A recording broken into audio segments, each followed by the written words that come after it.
কবর জিয়ারত করা সুন্নাহ পদ্ধতি কি? জিয়ারতের সঠিক দোয়া কোনটা? আমাদের সমাজে কবরের দিকে ফিরে নামাজের মতো দাঁড়িয়ে যেভাবে দোয়া করার প্রচলন আছে তা কি সুন্নাহ সম্মত? দেখুন, কবরের কাছে যাবেন, কবরবাসীকে সালাম দিবেন। কবর জিয়ারতের উদ্দেশ্য হবে দুইটা। কবর জিয়ারতের উদ্দেশ্য কয়টা?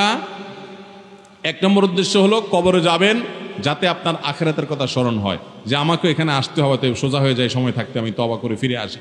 নবী সাল্লাল্লাহু আলাইহি ওয়াসাল্লাম বলেছেন, জোরুল কবর ফাইন্নাহা তুযাক্কিরুকুমুল আখিরা ফাজুরুহাল আন ফাইন্নাহা তুযাক্কিরুকুমুল আখিরা। তোমরা কবর জিয়ারত করো, কারণ কবর তোমাদেরকে আখিরাতের কথা স্মরণ করে দিবে। এই জন্য আমি যাব কবর জিয়ারত করতে। নাম্বার 2, কবর জিয়ারত করে এই জন্য যাব যে ওখানে গেলে মুর্দা আছেন তাকে সালাম পেশ করব, তার জন্য শান্তির দোয়া করব। অর্থাৎ মুর্দার জন্য দোয়া করতে যাব আর নিজে আখিরাতের কথা স্মরণ করতে যাব, বাস কাম দুইটা। এই জন্য আপনি কবরস্থানে যেয়ে সালাম পেশ করবেন, শিক্ষা গ্রহণ করে মনে মনে চলে আসবেন। এটি হলো কবর জিয়ারতের আমল।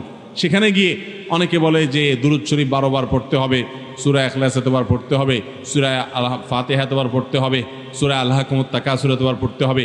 কবর জিয়ারতের এই ফরম্যাট নবী করিম সাল্লাল্লাহু আলাইহি ওয়াসাল্লাম থেকে কোনো হাদিস দ্বারা প্রমাণিত। তো যেটা নবী সাল্লাল্লাহু আলাইহি ওয়াসাল্লাম করেন নাই, এই সূরাগুলো তারা জানতেন, দুরূদ শরীফ তারা জানতেন, সাহাবায়ে কেরামরা করেন নাই, তাহলে সেক্ষেত্রে এটা আমরা করব কার নির্দেশে ভাই?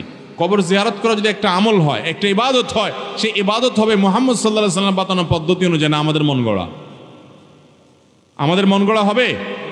অতএব কবরে গিয়ে সালাম পেশ করবেন, সালামুন আলাইকুম দারা কওমিল মুমিনিন, হে ঈমানদার অধিবাসীরা, তোমরা যারা এখানে শায়িত আছো তোমাদের শান্তি বর্ষিত হোক। ওয়া ইন্না ইনশাআল্লাহু বিকুম লালাহিকুন, নিশ্চয় আমরা তোমাদের পরে এখানে এসে যুক্ত হব, আমরাও চলে আসবো এখানে এক সময়। আনতুম সালাফুনা ওয়া নাহনু বিল আসার, তোমরা আগে গেলে আমরা তোমাদের পিছনে আসছি। এই দোয়াটা বিভিন্নভাবে আসছে, বিভিন্ন হাদিসে, যে কোনোভাবে হাদিসে যতভাবে আসছে যে কোনোটা পড়লেই হবে।